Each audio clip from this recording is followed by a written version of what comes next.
Las bases de la fe premilenial por el Dr. Charles C. Riley.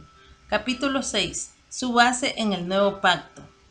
He aquí que vienen días, dice Jehová, en los cuales haré un nuevo pacto con la casa de Israel y con la casa de Judá, no como el pacto que hice con sus padres el día que tomé su mano para sacarlos de la tierra de Egipto, porque ellos invalidaron mi pacto, aunque fui yo un marido para ellos, dice Jehová. Pero este es el pacto que haré con la casa de Israel después de aquellos días, dice Jehová. Daré mi ley en su mente y la escribiré en su corazón, y yo seré a ellos por Dios y ellos me serán por pueblo. Y no enseñará más ninguno a su prójimo, ni ninguno a su hermano, diciendo, conoce a Jehová, porque todos me conocerán, desde el más pequeño de ellos hasta el más grande, dice Jehová, porque perdonaré la maldad de ellos y no me acordaré más de su pecado. Jeremías 31, 31 al 34. El nuevo pacto para Israel y para la iglesia tiene una importancia tan grande que es preciso explicitar su significado, como para los pactos anteriores se suscita la cuestión de su cumplimiento. Todos los evangélicos, sean cuales fueren sus convicciones escatológicas, reconocen que Dios ha prometido un nuevo pacto. Haré nuevo pacto con la casa de Israel y con la casa de Judá. Jeremías 31, 31.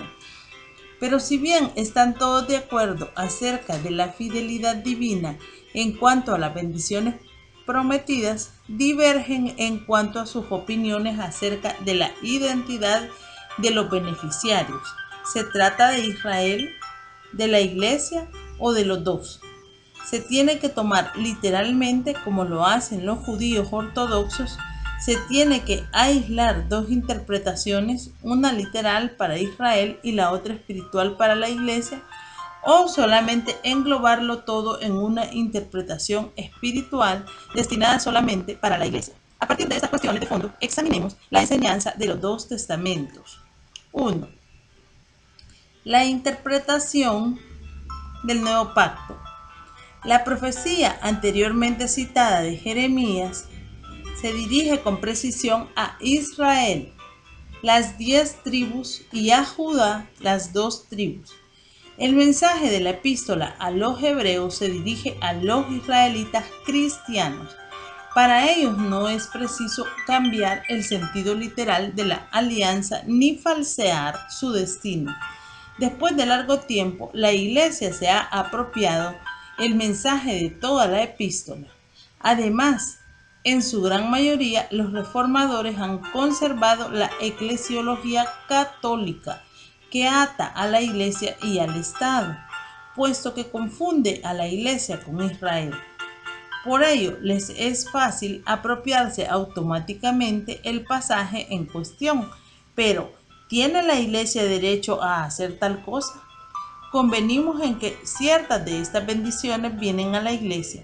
Los destinatarios judíos de esta epístola, muy sensibles al mensaje del Antiguo Testamento, tenían un doble derecho a los beneficios del pacto, en tanto que judeocristianos. Por el contrario, los cristianos no judíos tienen parte en los frutos de la alianza como hijos de Abraham por la fe. La mayor parte de los premilenialistas ven en el nuevo pacto una realidad única fundada en el sacrificio de Jesucristo, pero que tiene dos caras, una que tiene que ver con Israel y la otra con la iglesia. 2. La enseñanza del Antiguo Testamento acerca del nuevo pacto con Israel. El pueblo del nuevo pacto. Se reconoce generalmente que Jeremías 31:31 se aplica esencialmente al pueblo judío. El versículo 33 de este capítulo lo afirman de nuevo. Otros pasajes tienen el mismo sentido. Y vendrá el Redentor a Sión, y a los que se volvieren de la iniquidad en Jacob, dice Jehová, y este será mi pacto con ellos, dijo Jehová, el espíritu mío que está sobre ti y mi palabra que puse en tu boca no faltarán de tu boca. ni de la boca de tus hijos, ni de la boca de los hijos de tus hijos, dijo Jehová, desde ahora y para siempre. Isaías 59, 20 y 21. Porque yo Jehová soy amante del derecho, aborrecedor del latrocinio, para holocausto. Por tanto, afirmaré en verdad su obra y haré con ellos pacto perpetuo, y la descendencia de ellos será conocida entre las naciones y sus renuevos en medio de los pueblos. Todos los que los vieren reconocerán que son linaje bendito de Jehová. Isaías 61, 8 y 9.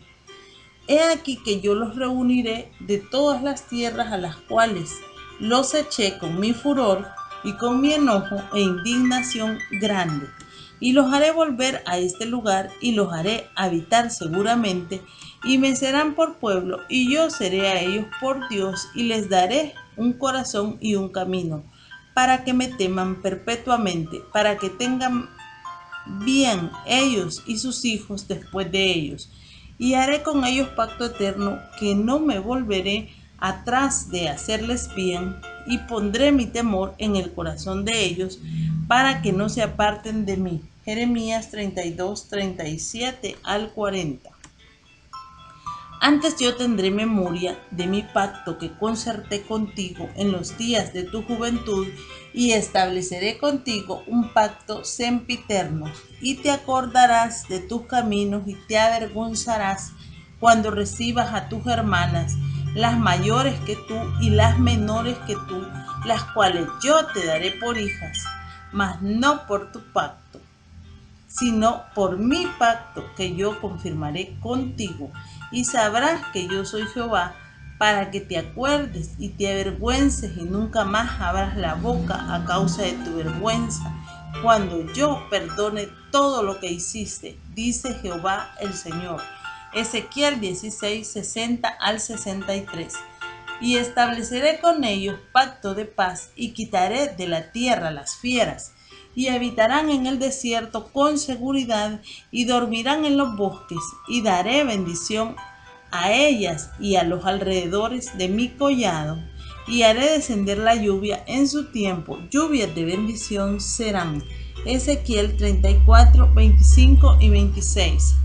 Y les dirás, así ha dicho Jehová el Señor, he aquí, yo tomo a los hijos de Israel de entre las naciones a las cuales fueron, y los recogeré de todas partes y los traeré a su tierra, y los haré una nación en la tierra, en los montes de Israel, y un rey será a todos ellos por rey, y nunca más serán dos naciones, ni nunca más serán divididos en dos reinos, ni se contaminarán ya más con sus ídolos, con sus abominaciones y con todas sus rebeliones, y los salvaré de todas sus rebeliones con las cuales pecaron, y los limpiaré, y me serán por pueblo, y yo a ellos por Dios. Mi siervo David será rey sobre ellos, y todos ellos tendrán un solo pastor, y andarán en mis preceptos, y mis estatutos guardarán, y los pondrán por obra. Habitarán en la tierra que di a mi siervo Jacob, en la cual habitaron vuestros padres.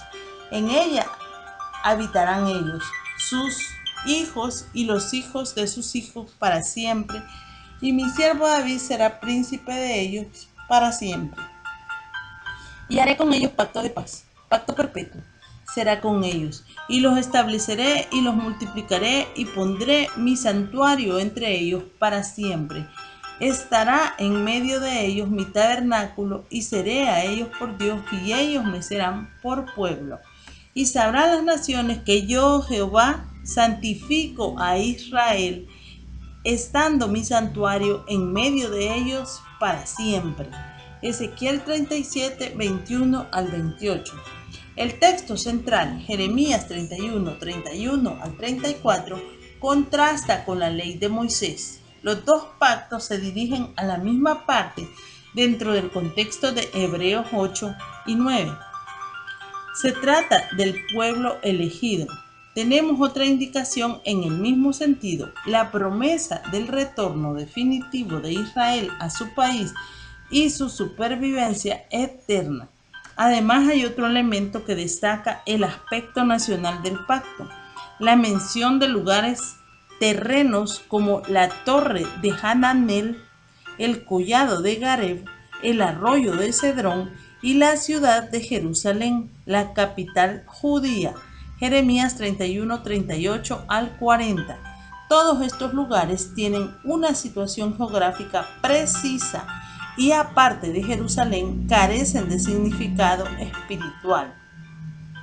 Así, tenemos tres buenas razones para confirmarnos en que el nuevo pacto publicado en Jeremías 31 se destina ante todo al pueblo de Israel. 1.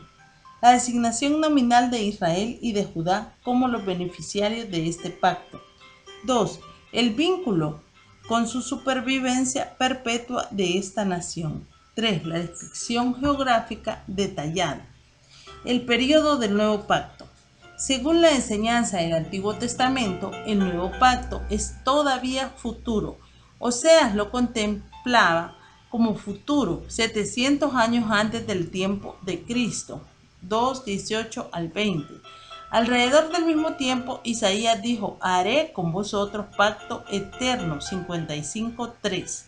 Un siglo más tarde, Jeremías profetizó tal como se registra en el capítulo 31 ya citado.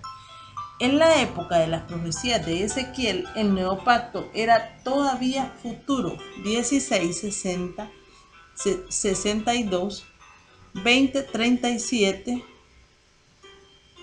y 34, 25 al 26. Isaías 59, 20 y 21. También menciona el período del nuevo pacto, esto es, cuando vendrá el Redentor a Sión. Y a los que se volvieren de la iniquidad en Jacob, según Romanos 11, 26 y 27, donde el pasaje se cita: el período del nuevo pacto es todavía futuro en el tiempo del apóstol Pablo.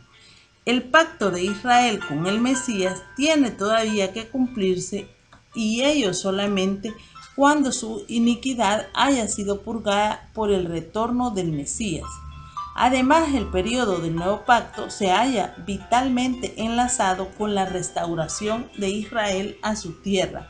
Dice Jeremías: he aquí que yo los reuniré de todas las tierras a las cuales los eché con mi furor y con mi enojo e indignación grande, y los haré volver a este lugar y los haré habitar seguramente, y haré con ellos pacto eterno, que no me volveré atrás de hacerles bien, y pondré mi temor en el corazón de ellos, para que no se aparten de mí.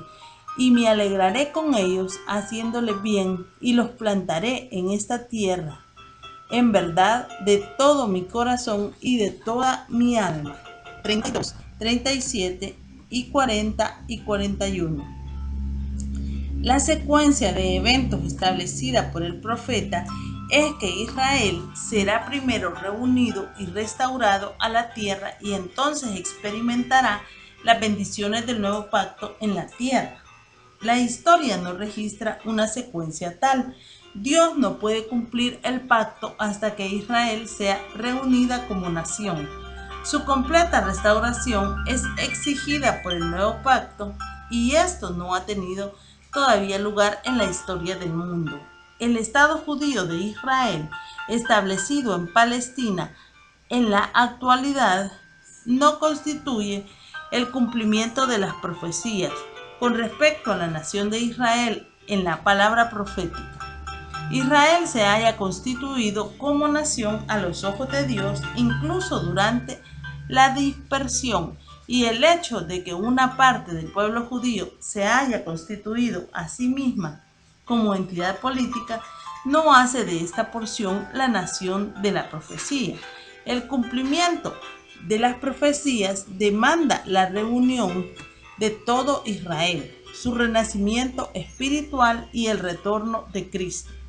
El Israel de la actualidad, aunque indudablemente un precursor y una preparación para el cumplimiento de la profecía con respecto a Israel, como una nación en el futuro, está caracterizado solo por un retorno parcial en incredulidad. Finalmente se puede mostrar que el periodo del nuevo pacto es milenial. Los siguientes pasajes que se hayan limitados a aquellos cuyos contextos hablan del nuevo pacto dan descripciones de algunas de las bendiciones que han de ser experimentadas en la época del cumplimiento del nuevo pacto. Y no enseñará más ninguno a su prójimo, ni ninguno a su hermano, diciendo, conoce a Jehová, porque todos me conocerán, desde el más pequeño de ellos hasta el más grande, dice Jehová, porque perdonaré la maldad de ellos y no me acordaré más de su pecado. Jeremías 31:34. Y estableceré con ellos pacto de paz, y quitaré de la tierra las fieras, y habitarán en el desierto con seguridad, y dormirán en los bosques. Ezequiel 34:25.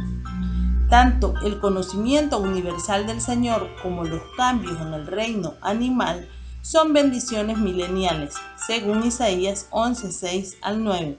Por ello, el nuevo pacto es no solo futuro, sino milenial. Por mor de hacer la discusión completa, se tiene que añadir una palabra con respecto al carácter eterno del pacto. La cuestión surge con naturalidad: ¿se relaciona este pacto solamente con la edad del reino o es verdaderamente sempiterno? Ambas cosas son ciertas. Empieza en el milenio y es perpetuado por el estado eterno. La provisión del nuevo pacto. Las siguientes provisiones para Israel, el pueblo del nuevo pacto, que han de cumplirse en el milenio, se hallan en el Antiguo Testamento. 1.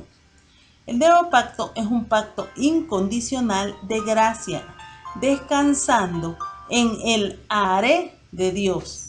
La frecuencia de la utilización del futuro simple de Jeremías 31:31-34 es notable.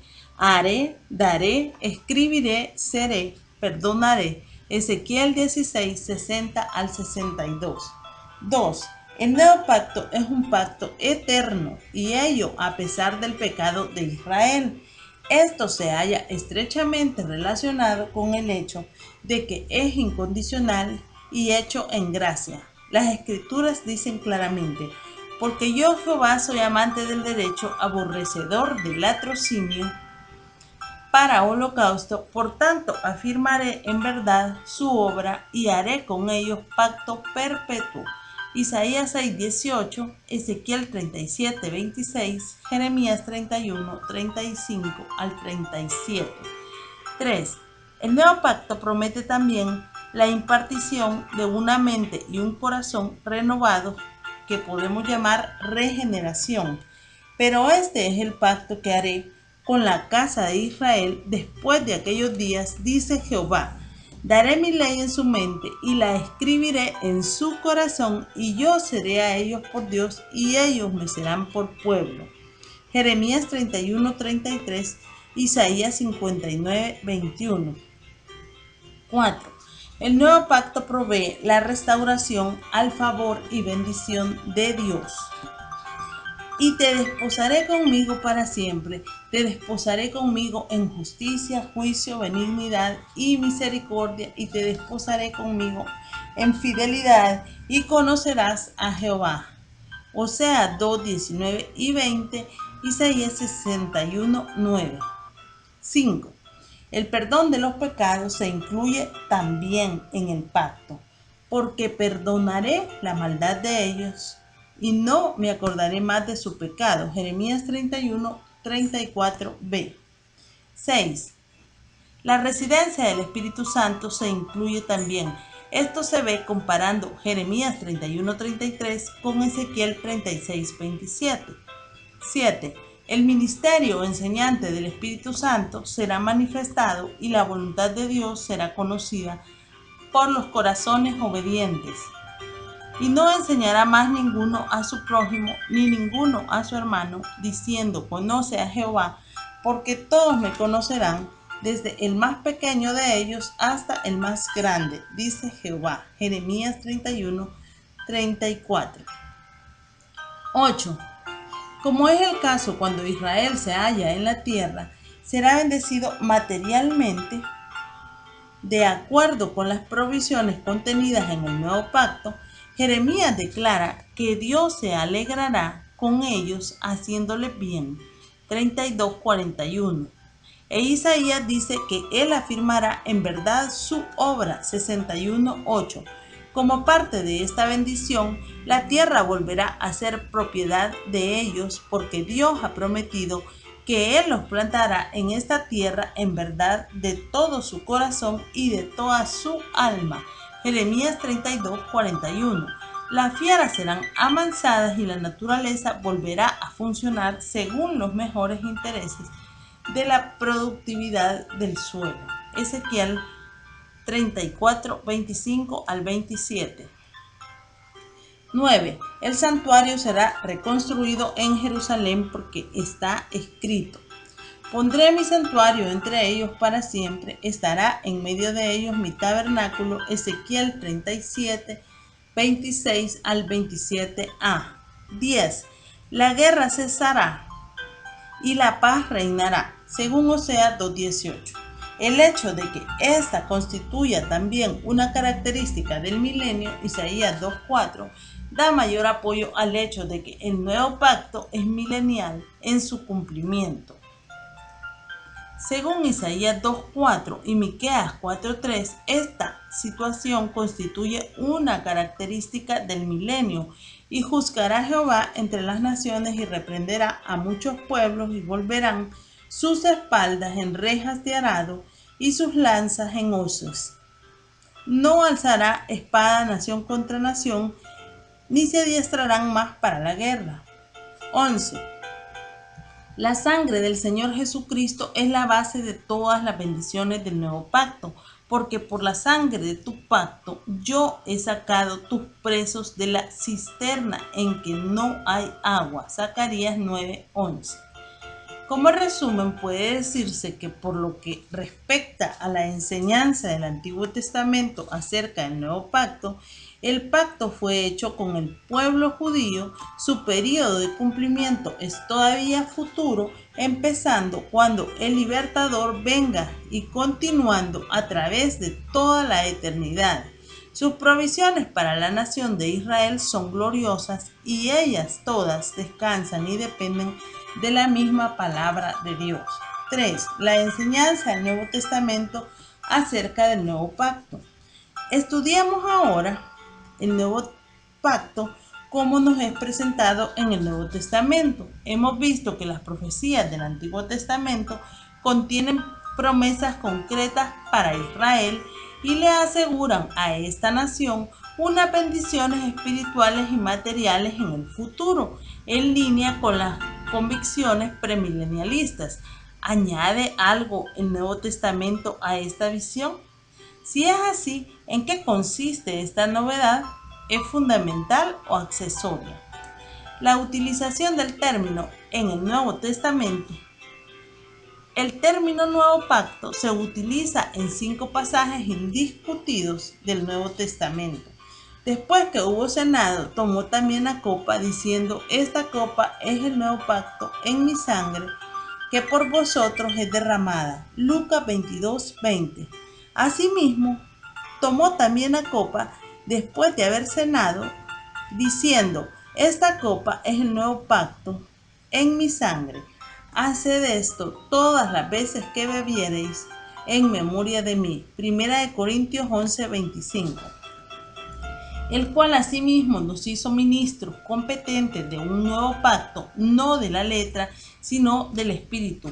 Porque la letra mata, mas el espíritu vivifica. 2 Corintios 3:6.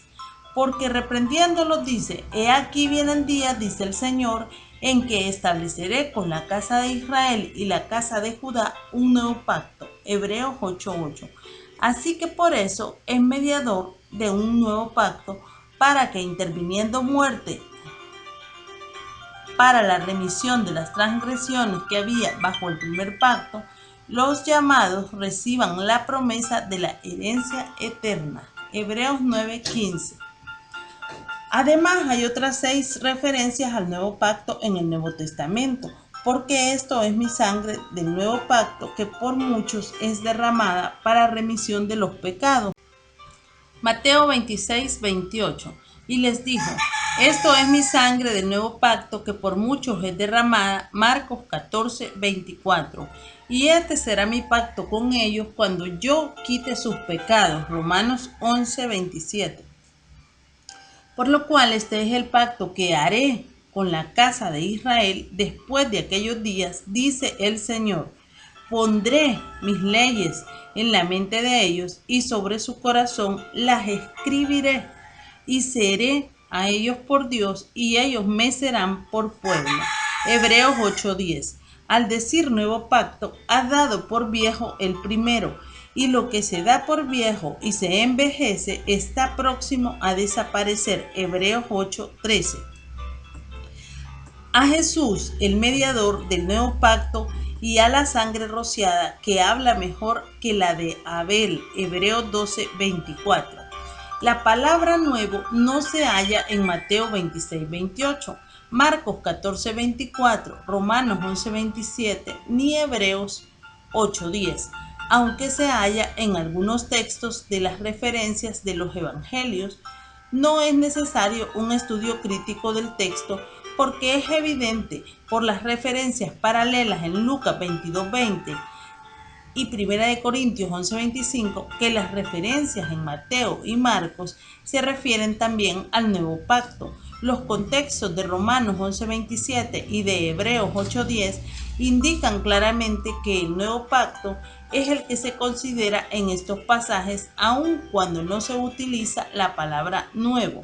En Hebreos 12:24 la palabra se utiliza en lugar del adjetivo acostumbrado sabí, lo que revela el hecho de que el pacto es reciente en su inicio, así como nuevo en calidad.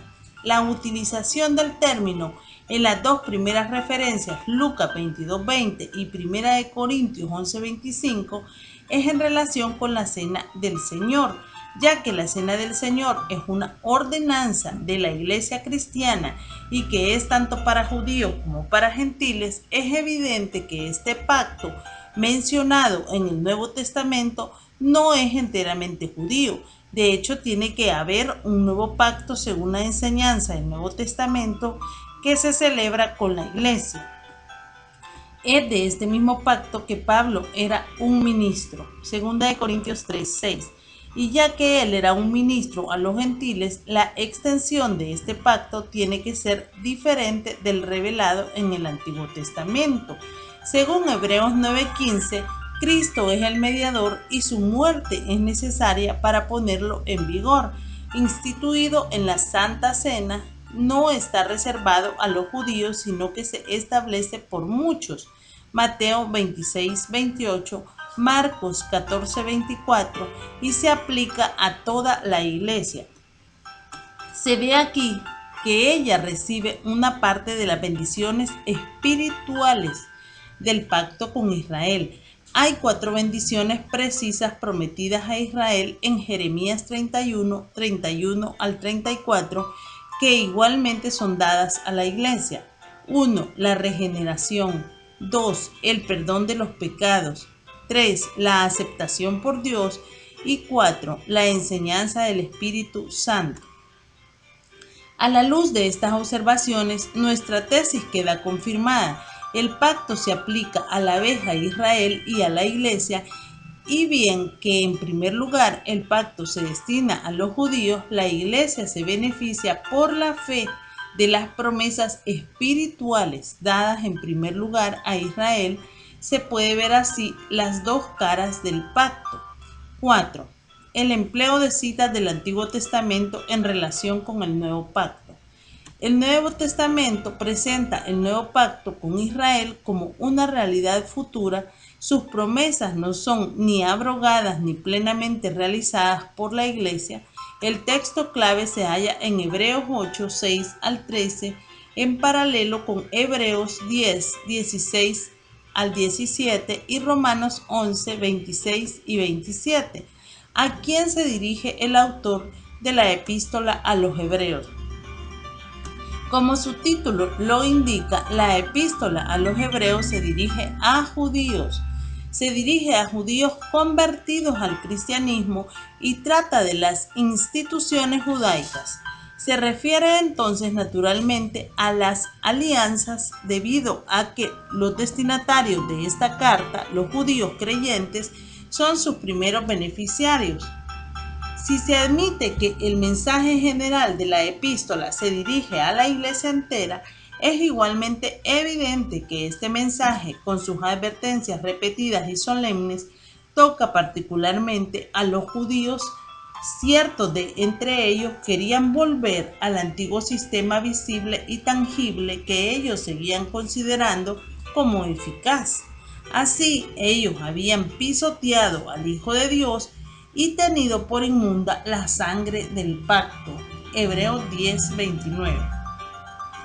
Esta es la razón también por la que el autor insiste tanto en las imperfecciones y la abrogación del viejo pacto como en la inutilidad de nuevos sacrificios. Hebreos 8, 7 y 8 y 13, 9, 8 al 9 y 23 y 24. ¿Qué es lo que el autor quiere demostrar? La epístola a los hebreos quiere demostrar la superioridad de la fe cristiana al régimen mosaico. En los primeros capítulos el autor establece la supremacía de Cristo en relación a los ángeles, a Moisés, a Josué y a Aarón.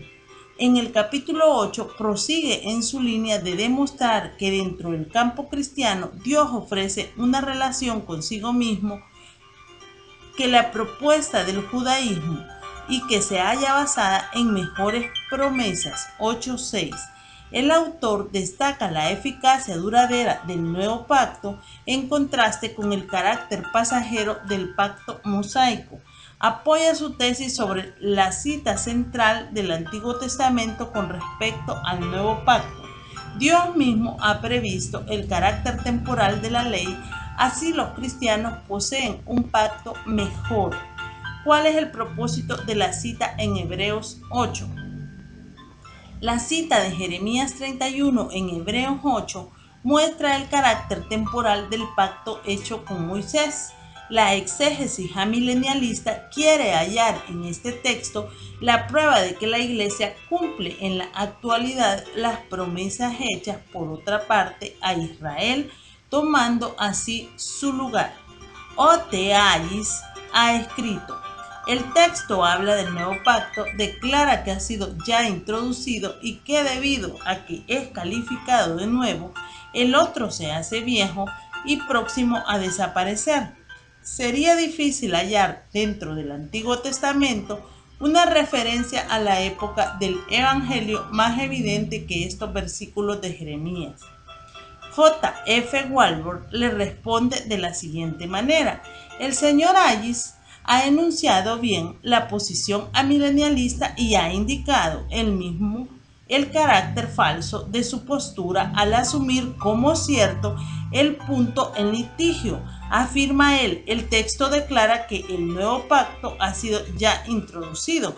El pasaje habla efectivamente de la introducción de un nuevo pacto mejor que el de Moisés, Hebreos 8:6, pero no afirma en absoluto que esté ya en vigor.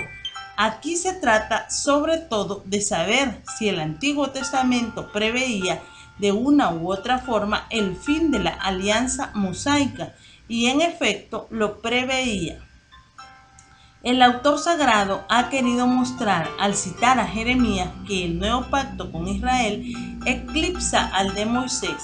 No dice en ningún sitio que esté en vigor. Al contrario, según el versículo 13, justo después de Pentecostés, el viejo pacto ha envejecido, pero todavía no ha desaparecido. Los versículos 10 y 11 en particular no han hallado su aplicación a la hora actual. Las bases del nuevo pacto quedan echadas, la salvación se ofrece a todos, tanto judíos como gentiles, pero ¿se puede decir acaso en la actualidad que todo el pueblo judío conoce al Señor? que todos sus pecados están perdonados y que todo Israel es salvo, como Pablo lo predice al evocar el mismo pacto en Romanos 11, 26 y 27, Walvoord continúa su argumentación en los siguientes términos. Él, el autor sagrado, no hace ninguna alusión al contenido del nuevo pacto con Israel. Esta laguna induce, por su mismo silencio, uno de los más sólidos argumentos. Si el autor hubiera confrontado a los adversarios judíos con su descripción detallada de las promesas de Dios a la iglesia, les habría asestado un golpe fatal, pero se limita a remitir a sus lectores a la palabra nuevo, porque muestra cómo el orden cristiano sobrepasa a las ordenanzas mosaicas. Capítulo 9. En Hebreos 10, 16 al 17 se introduce otra cita acerca del nuevo pacto con Israel y nos encontramos ahí ante un problema de interpretación muy similar. He aquí el argumento. El sacrificio de Cristo sobrepasa los de la ley mosaica y la referencia al nuevo pacto de Israel sirve para recordar que el Antiguo Testamento promete la remisión de los pecados. El texto no afirma en absoluto el pleno cumplimiento presente del nuevo pacto. Se basa en aquel pasaje simplemente para mostrar que las escrituras predecían el fin del sistema mosaico y una verdadera regeneración de la que Cristo sería el autor. ¿De quiénes trata? Al examinar y comparar los pasajes de los dos testamentos, parece que el nuevo pacto se dirige fundamentalmente a la nación de Israel a partir de su renovación, que comportará no solamente grandes gracias espirituales, la regeneración, el pleno conocimiento, sino también bendiciones materiales importantes, la restauración del país, dominio sobre las naciones, riquezas, etc. Como consecuencia, la Iglesia participará y se asociará al reino milenial de su Señor, según los pasajes siguientes. Para que comáis y bebáis a mi mesa en mi reino y os sentéis en tronos juzgando a las 12 tribus de Israel. Lucas 22:30. ¿O no sabéis que los santos han de juzgar al mundo? Y si el mundo ha de ser juzgado por vosotros, ¿sois indignos de juzgar cosas muy pequeñas? 1 Corintios 6:2. Si sufrimos, también reinaremos con él. Si le negamos, él también nos negará. Segunda de Timoteo 2:12. Tú fuiste inmolado y con tu sangre nos has redimido para Dios de todo linaje y lengua y pueblo y nación, y nos has hecho para nuestro Dios reyes y sacerdotes, y reinaremos sobre la tierra. Apocalipsis 5, 9 y 10. Decían a gran voz: el Cordero que fue inmolado es digno de tomar el poder, las riquezas, la sabiduría, la fortaleza, la honra, la gloria y la alabanza. Apocalipsis 5, 12. Hemos visto el fundamento legítimo de estas afirmaciones en los dos testamentos. Si no se le da a Israel su parte espiritual y material en las profecías del Antiguo Testamento, se tiene que aplicar todo a la iglesia, tanto las maldiciones como las bendiciones, o bien el nuevo pacto en Hebreos 8, 7 al 13 pertenece todavía a los judíos, o bien la exégesis de los términos Israel y Judá carece de seriedad y de lógica. ¿Cuál será el tiempo que verá el cumplimiento de Hebreos 8? El texto de Hebreos no afirma nada explícito sobre el cumplimiento del nuevo pacto con Israel. Como hemos visto, implica que todavía no ha visto su cumplimiento. Si se hubiera cumplido, el autor habría apelado a su contenido, y este no es el caso. Bien, al contrario, su argumento culmina en una alusión al retorno de Cristo, 9:28, en la que todos, cristianos e israelitas, verán su realización definitiva. Romanos 11, 26 y 27 cita asimismo el texto de Jeremías, precisando el tiempo del cumplimiento, y luego todo Israel será salvo, como está escrito: vendrá de Sión el libertador, que apartará de Jacob la impiedad, y este será mi pacto con ellos cuando yo quite sus pecados. El versículo 27 se refiere evidentemente al nuevo pacto con Israel, Jeremías 31-34. Si podemos establecer con precisión el periodo de que se trata, habremos fijado de golpe el momento de su cumplimiento en favor de Israel.